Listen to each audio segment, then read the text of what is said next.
ಸ್ನೇಹಿತರೆ, ಮೀಡಿಯಾ ಮಾಸ್ಟರ್ಸ್ಗೆ ಸ್ವಾಗತ ಸುಸ್ವಾಗತ. ಗೆಳೆಯರೆ, ಮಧ್ಯಪ್ರಾಚ್ಯದಲ್ಲಿ ಮತ್ತೊಂದು ಸುತ್ತಿನ ಮುಸಲ ಯುದ್ಧಕ್ಕೆ ಒಂದು ವೇದಿಕೆ ಸಿದ್ಧವಾದಂತೆ ಕಾಣ್ತಾ ಇದೆ.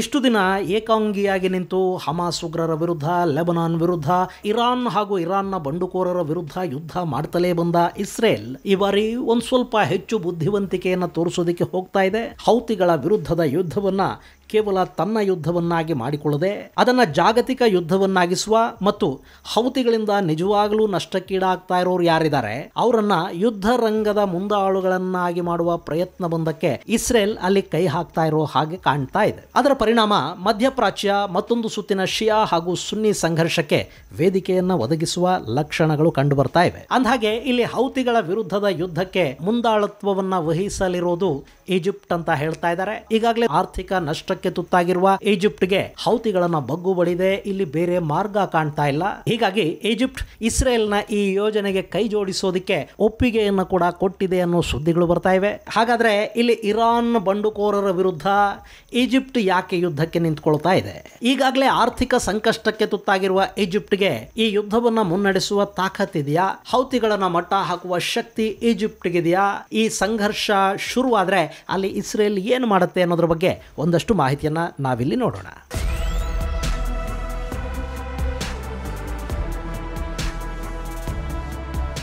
ಮಧ್ಯಪ್ರಾಚ್ಯ ಕಳೆದ 2 ವರ್ಷಗಳಿಂದ ಸಂಘರ್ಷ ಪೀಡಿತವಾಗಿ ಮುಂದುವರಿತಾ ಇದೆ. ಅಕ್ಟೋಬರ್ 7, 2023ರಲ್ಲಿ ಶುರುವಾದ ಈ ಸಂಘರ್ಷ ಈಗ ಹಮಾಸ್ ಹೆಜ್ಬುಲ್ಲಾಗಳ ಅಂತ್ಯದವರೆಗೆ ಬಂದು ನಿಂತಿದೆ. ಹಾಗೇನೆ ಸಿರಿಯಾದಲ್ಲಿ ಇರಾನ್ ಬೆಂಬಲಿತ ಬಶರ್ ಅಲ್ ಅಸದ್ ಸರ್ಕಾರ ಉರುಳಿ ಬಿದ್ದಿದೆ. ಹೀಗಾಗಿ ಇರಾನ್ನ ಸರ್ವೋಚ್ಚ ನಾಯಕ ಆಯತುಲ್ಲಾ ರಹಲ್ಲಾ ಖೊಮೇನಿ ಇಸ್ರೇಲಿನ ವಿರುದ್ಧ, ಅಮೆರಿಕಾದ ವಿರುದ್ಧ ಗುಡ್ರು ಹಾಕೋದಿಕ್ಕೆ ಶುರು ಮಾಡಿದ್ದಾರೆ. ಇದೇ ವೇಳೆ ಖೊಮೇನಿಯ ಆರ್ಡರ್ ಬರೋದಕ್ಕೂ ಮುನ್ನಾನೆ ಯಮನ್ನ ಹೌತಿಗಳು ಇಸ್ರೇಲ್ ಅನ್ನ ಕೆಣಕೋದಿಕ್ಕೆ ಶುರು ಮಾಡಿದ್ದಾರೆ. ಅಲ್ಲಿಂದ ಒಂದೇ ಸಮಕ್ಕೆ ಕ್ಷಿಪಣಿಗಳು ಇಸ್ರೇಲ್ ಮೇಲೆ ಬೀಳ್ತಾ ಇವೆ. ಇಸ್ರೇಲ್ನ ಏರ್ ಡಿಫೆನ್ಸ್ ಸಿಸ್ಟಮ್ ಹೌತಿಗಳ ಕ್ಷಿಪಣಿಗಳನ್ನ ಹೊಡೆದುರುಳಿಸ್ತಾ ಇದ್ರೂ ಕೂಡ ಒಂದೋ ಎರಡೋ ಇಸ್ರೇಲಿನ ನೆಲದ ಮೇಲೂ ಬೀಳ್ತಾ ಇವೆ. ಆದರೆ ಈ ಬಾರಿ ಇಸ್ರೇಲ್ ಲೆಬನಾನ್ ಮೇಲೆ ಬಿದ್ದಷ್ಟು, ಗಾಜಾದ ಮೇಲೆ ಬಿದ್ದಷ್ಟು ಅಗ್ರೆಸಿವ್ ಆಗಿ ಯಮನ್ ವಿರುದ್ಧ ಯುದ್ಧ ಮಾಡೋದಕ್ಕೆ ಹೋಗ್ತಾ ಇಲ್ಲ. ಒಂದು ಸಣ್ಣ ಬುದ್ಧಿವಂತಿಕೆಯ ಆಟವನ್ನು ಇಲ್ಲಿ ಇಸ್ರೇಲ್ ಕಟ್ತಾ ಇರೋ ಹಾಗೆ ಕಾಣ್ತಾ ಇದೆ. ಸದ್ಯದ ಪರಿಸ್ಥಿತಿ ಹೇಗಿದೆ ಅಂದರೆ, ಗಾಜಾದಲ್ಲಿ ಇಸ್ರೇಲ್ ಪಡೆಗಳು ಸ್ಯಾನಿಟೈಸೇಷನ್ ಕಾರ್ಯಕ್ರಮವನ್ನು ಕೈಗೊಂಡಿವೆ. ಅಲ್ಲಿ ಹುಡುಕಿ ಹಮಾಸ್ ಉಗ್ರರನ್ನ ಮತ್ತು ಅವರಿಗೆ ಆಶ್ರಯ ಕೊಡ್ತಾ ಇರೋರನ್ನ ನಾಶ ಮಾಡುವ ಕೆಲಸವನ್ನು ಇಸ್ರೇಲ್ ಮಾಡ್ತಾ ಇದೆ. ಮತ್ತೊಂದು ಕಡೆ ಇಸ್ರೇಲ್ನಿಂದ ಅಪಹೃತರಾದ ಒತ್ತೆಯಾಳುಗಳು ಇನ್ನೂ ಒಂದಷ್ಟು ಮಂದಿ ಹಮಾಸ್ ಉಗ್ರರ ಕೈಯಲ್ಲಿ ಬಂಧಿತರಾಗಿದ್ದಾರೆ. ಅವರನ್ನ ಸುರಕ್ಷಿತವಾಗಿ ಬಿಡಿಸಿ ಕರೆತರಬೇಕಾದ ಜವಾಬ್ದಾರಿ ಕೂಡ ಇಸ್ರೇಲ್ನ ಮೇಲಿದೆ. ಹೀಗಾಗಿ ಇಸ್ರೇಲ್ ತನ್ನ ಒತ್ತೆಯಾಳುಗಳ ಬಿಡುಗಡೆಗಾಗಿ ಕತಾರ್ಗೆ ಬೆನ್ನು ಬಿದ್ದಿದೆ. ಇಲ್ಲಿ ಕತಾರ್ ಹಾಗೂ ಹಮಾಸ್ನ ಸಂಬಂಧಗಳು ತುಂಬಾ ಚೆನ್ನಾಗಿರೋದ್ರಿಂದ ಹಮಾಸ್ ನಾಯಕರಿಗೆ ಕತಾರ್ ಈ ಹಿಂದೆ ಹಣ, ಆಶ್ರಯ ಮತ್ತೊಂದು ಎಲ್ಲವನ್ನೂ ಕೊಡ್ತಾ ಇದ್ದ ಕಾರಣ ದಾಳಿಗಳನ್ನ ನಿಲ್ಲಿಸೋದಕ್ಕೆ ಕತಾರ್ ಇಸ್ರೇಲ್ ಮೇಲೆ ಸಾಕಷ್ಟು ಒತ್ತಡಗಳನ್ನು ಕೂಡ ಈ ಹಿಂದೆ ಹೇರುವ ಪ್ರಯತ್ನವನ್ನು ಮಾಡಿದ್ದ ಕಾರಣ ಈಗ ತನ್ನ ಒತ್ತೆಯಾಳುಗಳ ಬಿಡುಗಡೆಗೆ ಇಸ್ರೇಲ್ ಕತಾರ್ಗೆ ಬೆನ್ನು ಬೀಳ್ತಾ ಇದೆ. ಒತ್ತೆಯಾಳುಗಳನ್ನ ಸುರಕ್ಷಿತವಾಗಿ ಬಿಡುಗಡೆ ಮಾಡಿಸಿಕೊಡಿ ಅಂತ ಇಸ್ರೇಲ್ ಕತಾರ್ಗೆ ಕೇಳಿಕೊಂಡಿದೆ. ಇಲ್ಲಿ ಅಕಸ್ಮಾತ್ ಕತಾರ್ನ ಮಾತು ಕೇಳಿಕೊಂಡು ಹಮಾಸ್ ಒತ್ತೆಯಾಳುಗಳನ್ನು ಬಿಡುಗಡೆ ಮಾಡಿದ್ರೆ ಗಾಜಾ ಮೇಲಿನ ಹಿಡಿತವನ್ನ ಇಸ್ರೇಲ್ ಹಾಗೆ ಮುಂದುವರಿಸ್ತಾ ಹೋಗುತ್ತೆ. ಅಲ್ಲಿ ಸ್ಯಾನಿಟೈಸೇಷನ್ ಕೆಲಸ ನಡೆಯುತ್ತೆ.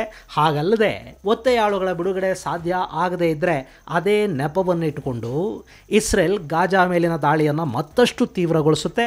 ಹಾಗೂ ನೀವು ಹೇಳಿದರೂ ಕೂಡ ಹಮಾಸ್ ಕೇಳ್ತಾ ಇಲ್ಲ ಅಂತ ಹಮಾಸ್ ಬೆಂಬಲಿತ ಇಸ್ಲಾಮಿಕ್ ದೇಶಗಳಿಗೆ ಹೇಳೋ ಮೂಲಕ ಅವರು ಕೂಡ ನಾಳೆ ಹಮಾಸ್ ಬಗ್ಗೆ ಒಂದು ಸಿಂಪತಿಯನ್ನ ತೋರಿಸೋದಕ್ಕೆ ಸಾಧ್ಯವಾಗದ ಪರಿಸ್ಥಿತಿಯನ್ನ ಇಸ್ರೇಲ್ ಇಲ್ಲಿ ನಿರ್ಮಾಣ ಮಾಡುತ್ತೆ. ಈ ಪ್ರಯತ್ನದ ಭಾಗವಾಗಿ ತನ್ನ ರಾಜಕೀಯ ನಿಯೋಗವೊಂದನ್ನು ಇಸ್ರೇಲ್ ಕತಾರ್ಗೆ ಕಳುಹಿಸಿಕೊಟ್ಟಿದೆ. ಅಲ್ಲಿ ಮಾತುಕತೆಗಳು ಈಗಾಗಲೇ ಆರಂಭ ಆಗಿವೆ. ಹೀಗೆ ಗಾಜಾದ ವಿಷಯದಲ್ಲಿ ಒಂದು ಸ್ಪಷ್ಟ ಯೋಜನೆಯನ್ನ ರೂಪಿಸಿಕೊಂಡು ಕೂತ ಇಸ್ರೇಲ್ ಮತ್ತೊಂದು ಕಡೆ ಹೌತಿಗಳ ವಿರುದ್ಧ ಇನ್ನೂ ಅದ್ಭುತವಾದ ಸ್ಟ್ರಾಟಜಿಯೊಂದನ್ನು ಮಾಡೋದಕ್ಕೆ ಹೋಗ್ತಾ ಇದೆ.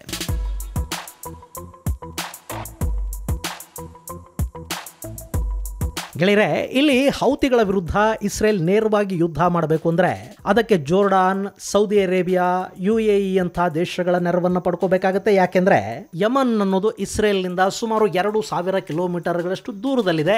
ಯಮನ್ ಇಸ್ರೇಲ್ ಜೊತೆ ನೇರವಾಗಿ ಗಡಿ ಹಂಚಿಕೊಳ್ಳೋದಿಲ್ಲ.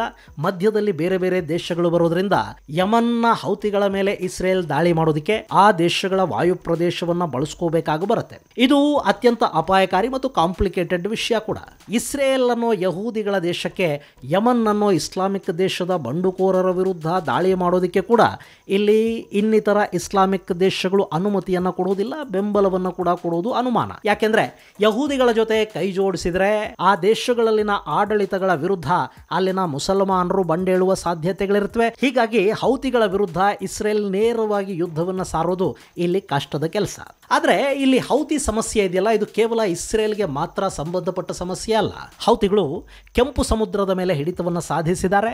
ಈ ಮಾರ್ಗವಾಗಿ ಅಂದ್ರೆ ಮೆಡಿಟರೇನಿಯನ್ ಸಮುದ್ರದ ಮೂಲಕ ಸೂಯೆಜ್ ಕೆನಾಲ್ ಅನ್ನ ಹಾದು ಕೆಂಪು ಸಮುದ್ರಕ್ಕೆ ಬಂದು ಅಲ್ಲಿಂದ ಅರಬ್ಬಿ ಸಮುದ್ರವನ್ನು ಪ್ರವೇಶಿಸುವ ವ್ಯಾಪಾರಿ ಹಡಗುಗಳೇನಿವೆ ಆ ಹಡಗುಗಳ ಮೇಲೆ ಕಳೆದ 2 ವರ್ಷಗಳಿಂದ ಹೌತಿಗಳು ಸತತವಾಗಿ ದಾಳಿಯನ್ನು ಮಾಡ್ತಲೇ ಇದ್ದಾರೆ. ಇದರಿಂದಾಗಿ ಪೂರ್ವ ಮತ್ತು ಪಶ್ಚಿಮದ ನಡುವಿನ ವ್ಯಾಪಾರಕ್ಕೆ ಅಡ್ಡಿ ಉಂಟಾಗ್ತಾ ಇದೆ. ಈ ವ್ಯಾಪಾರಿ ಮಾರ್ಗ ಅತ್ಯಂತ ಅಪಾಯಕಾರಿ ಅನ್ನಿಸ್ಕೊಳ್ತಾ ಇದೆ ಮತ್ತು ಇಲ್ಲಿ ಸಂಚರಿಸುವ ಹಡಗುಗಳಿಗೆ ರಕ್ಷಣೆ ಕೊಡೋದು ಕೂಡ ತುಂಬಾನೇ ಕಷ್ಟದ ಕೆಲಸ ಆಗ್ತಾ ಇದೆ. ಹೀಗಾಗಿ ಜಾಗತಿಕ ವ್ಯಾಪಾರ ಸಂಸ್ಥೆಗಳು ಮತ್ತು ಶಿಪ್ಪಿಂಗ್ ಕಂಪನಿಗಳೇನಿವೆ ಅವು ಸೂಯೆಜ್ ಕೆನಾಲ್ ಮೂಲಕ ಕೆಂಪು ಸಮುದ್ರವನ್ನು ಪ್ರವೇಶಿಸುವ ಈ ಮಾರ್ಗ ಏನಿದೆ ಇದನ್ನು ಸಂಪೂರ್ಣವಾಗಿ ಅವಾಯ್ಡ್ ಮಾಡಿ ಅಟ್ಲಾಂಟಿಕ್ ಮಹಾಸಾಗರದಿಂದ ಆಫ್ರಿಕಾ ಖಂಡವನ್ನು ಸುತ್ತಕೊಂಡು ನೇರವಾಗಿ ಹಿಂದೂ ಮಹಾಸಾಗರಕ್ಕೆ ಬರುವ ಹಾದಿಯನ್ನು ಅವಲಂಬಿಸ್ತಾ ಇವೆ. ಈ ಹಾದಿ ಇದೆಯಲ್ಲ, ಇದು ಸೂಯೆಜ್ ಕೆನಾಲ್ ಹಾದಿಗೆ ಹೋಲಿಕೆ ಮಾಡಿಕೊಂಡ್ರೆ ತುಂಬಾನೇ ದೂರದ ಹಾದಿ ಆಗುತ್ತೆ ಮತ್ತು ಅತಿ ಹೆಚ್ಚು ಸಮಯವನ್ನು ಕೂಡ ಇದು ತಗೊಳುತ್ತೆ. ಈ ಹಿಂದೆ ಅಂದ್ರೆ ಭಾರತಕ್ಕೆ ಯುರೋಪಿಯನ್ ವ್ಯಾಪಾರಿಗಳು ಬಂದ್ರಲ್ಲ, ಆ ಸಂದರ್ಭದಲ್ಲಿ ಅವರು ಹಿಂದೂ ಮಹಾಸಾಗರವನ್ನ ಪ್ರವೇಶ ಮಾಡಿದ್ದು ಇದೇ ಆಫ್ರಿಕಾ ಖಂಡವನ್ನ ಸುತ್ತಿ ಬರುವ ಹಾದಿಯ ಮೂಲಕ. ಆದ್ರೆ ಅದು ಅತ್ಯಂತ ಉದ್ದದ ಹಾದಿಯಾಗಿತ್ತು ಅನ್ನೋ ಕಾರಣಕ್ಕೇನೆ ಆ ನಂತರದ ಕಾಲದಲ್ಲಿ ಸೂಯೆಜ್ ಕೆನಾಲ್ ಅನ್ನ ನಿರ್ಮಾಣ ಮಾಡುವ ಕೆಲಸ ನಡೀತು. ಕೆಂಪು ಸಮುದ್ರದ ಮೂಲಕ ಸೂಯೆಜ್ ಕೆನಾಲ್ನಿಂದ ಮೆಡಿಟರೇನಿಯನ್ ಸಾಗರವನ್ನು ತಲುಪಿ ಅಲ್ಲಿಂದ ಯುರೋಪ್ ಹಾಗೂ ಅಮೆರಿಕಾಗಳನ್ನ ತಲುಪೋದಕ್ಕೆ ಒಂದು ಹತ್ತಿರದ ಮಾರ್ಗವನ್ನ ಬ್ರಿಟನ್ ಹಾಗೂ ಫ್ರಾನ್ಸ್ಗಳು ಸೇರಿ ನಿರ್ಮಾಣ ಮಾಡಿಕೊಂಡು ಆ ನಂತರ ಈಜಿಪ್ಟ್ಗೆ ಸ್ವಾತಂತ್ರ್ಯ ಸಿಕ್ಕ ಮೇಲೆ ಈ ಮಾರ್ಗದ ಮೇಲಿನ ಹಿಡಿತವನ್ನ ಈಜಿಪ್ಟ್ಗೆ ಬಿಟ್ಟುಕೊಡಲಾಯಿತು. ಈಗ ಸೂಯೆಜ್ ಕೆನಾಲ್ ಮಾರ್ಗ ಏನಿದೆ ಇದರಲ್ಲಿ ಸಂಚರಿಸುವ ಹಡಗುಗಳಿಂದ ಈಜಿಪ್ಟ್ಗೆ ಆದಾಯ ಬರ್ತಾ ಇದೆ. ಆದರೆ ಕಳೆದ 2 ವರ್ಷಗಳಿಂದ ಈ ಮಾರ್ಗದಲ್ಲಿ ಹೌತಿಗಳ ಆರ್ಭಟ ಹೆಚ್ಚಾಗಿರೋ ಕಾರಣ ಕೆಂಪು ಸಮುದ್ರದಿಂದ ಅರಬ್ಬಿ ಸಮುದ್ರವನ್ನ ಪ್ರವೇಶಿಸುವ ವ್ಯಾಪಾರಿ ಹಡಗುಗಳ ಮೇಲೆ ಹೌತಿಗಳು ಡ್ರೋನ್ ಮತ್ತು ರಾಕೆಟ್ಗಳಿಂದ ದಾಳಿ ಮಾಡ್ತಾ ಇರೋದ್ರಿಂದಾಗಿ ಈ ವ್ಯಾಪಾರಿ ಮಾರ್ಗದಲ್ಲಿ ಸಂಚಾರ ಕಡಿಮೆ ಆಗಿದೆ ಮತ್ತು ಇದರಿಂದ ಈಜಿಪ್ಟ್ಗೆ ಸುಮಾರು 56,000 ಕೋಟಿ ರೂಪಾಯಿಗಳಷ್ಟು ಅಂದ್ರೆ ಸರಿಸುಮಾರು $7 ಬಿಲಿಯನ್ ನಷ್ಟ ಉಂಟಾಗ್ತಾ ಇದೆ. ಇನ್ನು ಹೌತಿಗಳ ಉಪಟಳ ಒಂದ್ ವೇಳೆ ಹೀಗೆ ಮುಂದುವರಿತಾ ಹೋದ್ರೆ ಮುಂದಿನ ದಿನಗಳಲ್ಲಿ ಹೌತಿಗಳೇನಾದ್ರೂ ಕೆಂಪು ಸಮುದ್ರದ ಮೇಲೆ ಸಂಪೂರ್ಣ ಹಿಡಿತವನ್ನ ಸಾಧಿಸಿದ್ರೆ ಅದರಿಂದ ಸೂಯೆಜ್ ಕೆನಾಲ್ ಅನ್ನೋದು ಇದ್ದೂ ಇಲ್ಲದಂತಾಗುತ್ತೆ ಮತ್ತು ಈಗಾಗಲೇ ನಾನಾ ಕಾರಣಗಳಿಂದ ಆರ್ಥಿಕ ಸಂಕಷ್ಟವನ್ನ ಎದುರಿಸ್ತಾ ಇರೋ ಈಜಿಪ್ಟ್ಗೆ ಈ ವ್ಯಾಪಾರಿ ಮಾರ್ಗದ ಮೂಲಕ ಬರ್ತಾ ಇದ್ದ ಆದಾಯ ಏನಿದೆ ಅದು ಕೂಡ ನಿಂತು ಹೋಗುವ ಸಾಧ್ಯತೆಗಳಿರುತ್ತವೆ. ಇದು ಈಜಿಪ್ಟ್ ಅನ್ನ ಮತ್ತಷ್ಟು ಸಂಕಷ್ಟಕ್ಕೆ ತಳ್ಳುತ್ತೆ. ಹೀಗಾಗಿ ಇಲ್ಲಿ ಹೌತಿಗಳನ್ನ ನಿಗ್ರಹಿಸೋದಕ್ಕೆ ಸಾಧ್ಯ ಆದ್ರೆ ಅದರಿಂದ ನೇರ ಲಾಭ ಆಗೋದು ಈಜಿಪ್ಟ್ಗೆ. ಸೊ ಈಜಿಪ್ಷಿಯನ್ನರು ಮಾಡಬೇಕಾದ ಯುದ್ಧವನ್ನ ಈಜಿಪ್ಟ್ಗೆ ಲಾಭ ಮಾಡಿಕೊಡೋ ಥರದ ಯುದ್ಧವನ್ನ ನಾನೊಬ್ಬನೇ ಯಾಕೆ ಮಾಡಬೇಕು ಅಂತ ಇಸ್ರೇಲ್ ಇಲ್ಲಿ ಯೋಚನೆ ಮಾಡಿದ್ರೆ ಅಚ್ಚರಿ ಪಡಬೇಕಾದ ಅಗತ್ಯ ಏನಿಲ್ಲ. ಇನ್ನು ಈ ಯುದ್ಧದ ಮುಂದಾಳುತ್ವವನ್ನ ಅಕಸ್ಮಾತ್ ಈಜಿಪ್ಟೇ ತಗೊಳ್ತು ಅಂತ ಇಟ್ಕೊಳ್ಳಿ, ಆಗ ಅದು 2 ಇಸ್ಲಾಮಿಕ್ ದೇಶಗಳು ಅಥವಾ 2 ಇಸ್ಲಾಮಿಕ್ ಪಡೆಗಳ ನಡುವಿನ ಯುದ್ಧ ಆಗಿ ಬದಲಾಗುತ್ತೆ. ಆ ಸಂದರ್ಭದಲ್ಲಿ ಸೌದಿ ಅರೇಬಿಯಾ, ಜೋರ್ಡಾನ್, UAE ಮುಂತಾದ ದೇಶಗಳಿಗೆ ಈಜಿಪ್ಟ್ನ ಪರ ನಿಂತು ಹೌತಿಗಳ ವಿರುದ್ಧ ಯುದ್ಧ ಮಾಡೋದಕ್ಕೆ ಯಾವ ಮುಜುಗರಾನೂ ಆಗಬೇಕಾದ ಅಗತ್ಯ ಇರೋದಿಲ್ಲ. ಜೊತೆಗೆ ಯಮನ್ನ ಅಧಿಕೃತ ಸರ್ಕಾರ ಏನಿದೆ ಅಂದ್ರೆ ಎಡನ್ ಮೂಲಕ ಆಡಳಿತವನ್ನು ನಡೆಸ್ತಾ ಇರೋ ಸರ್ಕಾರ ಏನಿದೆ ಅದು ಕೂಡ ಈಜಿಪ್ಟ್ನ ಪರ ಇಲ್ಲಿ ಯುದ್ಧಕ್ಕೆ ನಿಂತ್ಕೊಳ್ಳುತ್ತೆ. ಆ ಸಂದರ್ಭದಲ್ಲಿ ಅವರಿಗೆ ಬೇಕಾದ ನೆರವನ್ನ ಇಸ್ರೇಲ್ ಕೊಡೋದಕ್ಕೆ ಸಾಧ್ಯ ಆಗುತ್ತೆ. ಯಾಕೆಂದ್ರೆ ಇಲ್ಲಿ ಯುದ್ಧ ಯಹೂದಿಗಳದ್ದಾಗಿರೋದಿಲ್ಲ, ಇಸ್ಲಾಮಿಕ್ ಪಡೆಗಳೇ ಯುದ್ಧದ ನೇತೃತ್ವವನ್ನು ವಹಿಸೋದ್ರಿಂದ ಇನ್ನಿತರ ಇಸ್ಲಾಮಿಕ್ ದೇಶಗಳಿಗೆ ಈ ಯುದ್ಧದಲ್ಲಿ ಭಾಗಿಯಾಗೋದಕ್ಕೆ ಯಾವ ಸಂಕೋಚನೂ ಇರೋದಿಲ್ಲ. ಇನ್ನು ಎರಡನೆಯದು, ಈಜಿಪ್ಟ್ ಮತ್ತು ಸೌದಿ ಅರೇಬಿಯಾದ ಸಂಬಂಧಗಳು ತುಂಬಾನೇ ಉತ್ತಮವಾಗಿವೆ. ಹೌತಿಗಳಿಂದಾಗಿ ಸೌದಿ ಅರೇಬಿಯಾ, UAEಗಳು ಕೂಡ ಸಾಕಷ್ಟು ಸಂಕಷ್ಟವನ್ನು ಅನುಭವಿಸಿವೆ. ಈ ಯಮನ್ನಲ್ಲಿದ್ದ ಅಧಿಕೃತ ಸರ್ಕಾರ ಸರ್ಕಾರವನ್ನ ಸೌದಿ ಅರೇಬಿಯಾ ಹಾಗೂ UAEಗಳೇ ಬೆಂಬಲಿಸ್ತಾ ಇದ್ವು. ಈ ಕಾರಣಕ್ಕಾಗಿನೇ ಅಂದ್ರೆ ಸುನ್ನಿ ಬೆಂಬಲಿತ ಸರ್ಕಾರ ಅಲ್ಲಿದೆ ಅನ್ನೋ ಕಾರಣಕ್ಕಾಗಿನೇ ಅಲ್ಲಿ ಶಿಯಾ ಹೌತಿ ಪಡೆಗಳು ಉಟ್ಕೊಂಡ್ವು. ಅದಕ್ಕೆ ಇರಾನ್ ಬೆಂಬಲವನ್ನು ಕೊಡ್ತು. ಆ ಪಡೆಗಳು ಅಧಿಕೃತ ಸರ್ಕಾರವನ್ನ ಪದಚ್ಯುತಗೊಳಿಸಿ ಸುಮಾರು ಅರ್ಧದಷ್ಟು ಯಮನ್ ಅನ್ನ ತಮ್ಮ ವಶಕ್ಕೆ ತಗೊಂಡ್ವು. ಇಷ್ಟಾದ ಮೇಲೆ ಕೂಡ ಹೌತಿ ಪಡೆಗಳಲ್ಲಿ ಸುಮ್ಮನೆ ಕೂತ್ಕೊಳ್ಳಿಲ್ಲ.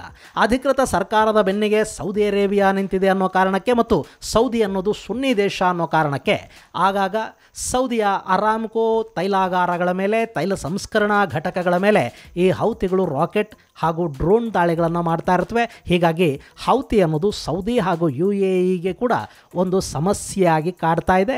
ಅವರಿಗೂ ಹೌತಿಗಳನ್ನು ಮಟ್ಟ ಹಾಕಬೇಕಾದ ಅನಿವಾರ್ಯತೆ ಇದೆ.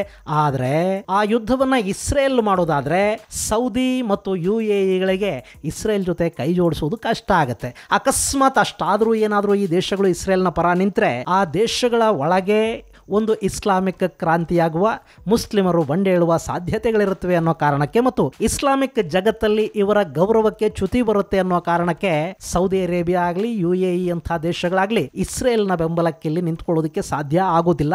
ಆದರೆ ಈಜಿಪ್ಟ್ ಆದರೆ ಇಂಥ ಯಾವ ಸಮಸ್ಯೆಗಳು ಇರೋದಿಲ್ಲ. ಇನ್ನು ಈಜಿಪ್ಟ್ ಹಾಗೂ ಇರಾನ್ನ ಸಂಬಂಧಗಳು ಅಷ್ಟೊಂದು ಉತ್ತಮವಾಗೇನಿಲ್ಲ. ಈ ಹಿಂದೆ ಈ ಭಾಗದಲ್ಲೊಂದು ಅರಬ್ ಸ್ಪ್ರಿಂಗ್ ಎದ್ದಾಳ್ತಲ್ಲ, ಅದು ಈಜಿಪ್ಟ್ ಅಲ್ಲಿ ಕೂಡ ಅಧಿಕಾರ ಬದಲಾವಣೆಗೆ ಮತ್ತು ಒಂದಷ್ಟು ಅನಾಹುತಗಳಿಗೆ ಕಾರಣ ಆಗಿತ್ತು. ಅದರ ಹಿಂದೆ ಇರಾನ್ ಇತ್ತು ಅನ್ನೋದು ಗೌಪ್ಯ ವಿಷಯ ಏನಲ್ಲ. ಹೀಗಾಗಿ ಈಜಿಪ್ಟ್ಗೆ ಕೂಡ ಇರಾನ್ನ ವಿರುದ್ಧ ಒಂದು ಸಣ್ಣ ಅಸಮಾಧಾನ ಇದ್ದೇ ಇದೆ. ಜೊತೆಗೆ ಈಜಿಪ್ಟ್ ಅನ್ನೋದು ಸುನ್ನಿ ಬಹುಸಂಖ್ಯಾತರಿರುವ ದೇಶ. ಗೆಳೆಯರೆ, ಈ ಈಜಿಪ್ಟ್ ಇದೆಯಲ್ಲ, ಇಲ್ಲಿ 10 ಕೋಟಿ ಜನ ಇದ್ದಾರೆ. ಅದರಲ್ಲಿ 90% ಮುಸ್ಲಿಮರೇ ಇದ್ದಾರೆ. ಅದರಲ್ಲೂ 90% ಸುನ್ನಿ ಮುಸ್ಲಿಮರು ಈಜಿಪ್ಟ್ ಅಲ್ಲಿದ್ದಾರೆ. ಈ ಹಿಂದೆ ಈಜಿಪ್ಟ್ ಕೂಡ ಅರಬ್ ಜಗತ್ತಲ್ಲಿ ನಡೀತಾ ಇದ್ದ ಶಿಯಾ ಸುನ್ನಿ ಜಗಳದಲ್ಲಿ ಭಾಗಿಯಾದ ಉದಾಹರಣೆಗಳು ಇವೆ. ಹೀಗಾಗಿ ಇರಾನ್ನ ಪ್ರಾಕ್ಸಿಗಳ ನಡಮುರಿಯುವ ಈ ಕಾರ್ಯಾಚರಣೆಯ ನೇತೃತ್ವವನ್ನ ಈಜಿಪ್ಟ್ ಕೊರಳಿಗೆ ಕಟ್ಟೋದಿಕ್ಕೆ ಇಸ್ರೇಲ್ನ ಮಿತ್ರ ರಾಷ್ಟ್ರಗಳು ಮುಂದಾಗ್ತಾ ಇವೆ. ಇದರ ಜೊತೆಗೆ ವಿಶ್ವಸಂಸ್ಥೆಯ ಆರ್ಟಿಕಲ್ 51 ಪ್ರಕಾರ ಯಾವುದೇ ದೇಶದ ಸೆಲ್ಫ್ ಡಿಫೆನ್ಸ್ಗೆ ವಿಶ್ವಸಂಸ್ಥೆ ಅಡ್ಡಿಪಡಿಸೋದಿಲ್ಲ.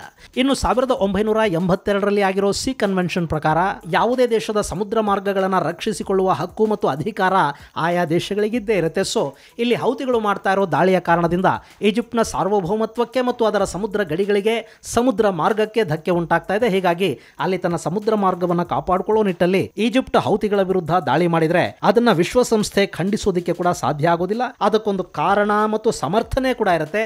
ಹೀಗಾಗಿ ಇಲ್ಲಿ ಈಜಿಪ್ಟ್ ಅನ್ನೇ ದಾಳವನ್ನಾಗಿ ಬಳಸಿಕೊಳ್ಳುವ ಪ್ರಯತ್ನ ನಡೀತಾ ಇದೆ.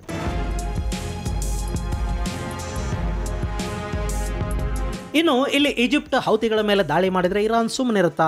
ಈ ಪ್ರಶ್ನೆ ಉದ್ಭವಿಸೋದು ಸಹಜ. ಗೆಳೆಯರೆ, ಇರಾನ್ ಈಜಿಪ್ಟ್ನ ಮೇಲೆ ದಾಳಿ ಮಾಡಬೇಕು ಅಂದ್ರೆ ಅದು ಇರಾಕ್, ಸಿರಿಯಾ ಹಾಗೂ ಇಸ್ರೇಲ್ಗಳನ್ನು ದಾಟಿ ಬರಬೇಕಾಗತ್ತೆ. ಹಾಗಲ್ಲದೆ ಇರಾಕ್ ಮೂಲಕ ಸೌದಿ ಅರೇಬಿಯಾದ ಏರ್ ಸ್ಪೇಸ್ ದಾಟಿ ಈಜಿಪ್ಟ್ ಮೇಲೆ ದಾಳಿ ಮಾಡುವ ಸಾಧ್ಯತೆಗಳಿರುತ್ತವೆ. ಇಲ್ಲಿ ಈ ಎರಡೂ ಸಾಧ್ಯತೆಗಳು ಕೂಡ ಇರಾನ್ನ ಪಾಲಿಗೆ ಅನುಕೂಲಕರವಾಗಿಲ್ಲ. ಯಾಕೆಂದ್ರೆ ಸೌದಿ ಕೂಡ ಇರಾನ್ಗೆ ಶತ್ರುನೇ. ಇನ್ನು ಇಸ್ರೇಲ್ ಯಾವುದೇ ಕಾರಣಕ್ಕೂ ಇರಾನ್ ಅನ್ನ ಆ ಕಡೆಯಿಂದ ಬಿಟ್ಕೊಳ್ಳೋದಿಲ್ಲ. ಒಂದ್ ವೇಳೆ ಇರಾನ್ ಏನಾದರೂ ಈಜಿಪ್ಟ್ ಮೇಲೆ ದಾಳಿ ಮಾಡೋದಕ್ಕೆ ಮುಂದಾದ್ರೆ ಇಸ್ರೇಲ್ನ ವಾಯುಪಡೆ ನಿರ್ದಾಕ್ಷಿಣ್ಯವಾಗಿ ಇರಾನ್ನ ರಾಕೆಟ್ಗಳನ್ನು, ಯುದ್ಧ ವಿಮಾನಗಳನ್ನು ಹೊಡೆದು ಉರುಳಿಸುವ ಸಾಧ್ಯತೆ ಇರುತ್ತೆ. ಜೊತೆಗೆ ಇಸ್ರೇಲಿನ ವಾಯು ಪ್ರದೇಶವನ್ನು ಅತಿಕ್ರಮಿಸಿದ ಕಾರಣವನ್ನು ಕೊಟ್ಟು ಇರಾನ್ ಮೇಲೆ ದಾಳಿಗೆ ಇಸ್ರೇಲ್ ಇಳಿದರೂ ಕೂಡ ಅಚ್ಚರಿ ಪಡಬೇಕಾಗಿಲ್ಲ.